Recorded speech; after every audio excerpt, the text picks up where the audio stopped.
অতএব আপনাদের কোনো ভয় নাই, আপনারা আপনাদের মতন, আপনারা বাংলাদেশের নাগরিক। আমাদের বিএনপির ভারপ্রাপ্ত চেয়ারম্যান জনাব তারেক রহমানের ঘোষণা, তার স্লোগান, ধর্ম যার যার রাষ্ট্র সবার। আপনারাও বাংলাদেশের নাগরিক, অন্য ধর্মের মুসলমান বলেন বা অন্য যে কোনো ধর্মের লোকজন, তারাও বাংলাদেশের নাগরিক। আমরা সবাই মিলে বাংলাদেশের নাগরিক।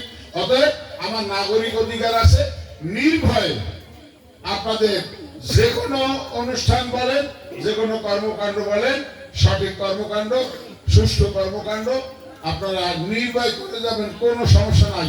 বাংলাদেশে আর কোনোদিন আশা করি নির্যাতন বা আক্রমণ হিন্দুদের উপর বাংলাদেশে হবে না, এবং বিশেষ করে মঠবাড়িয়াতে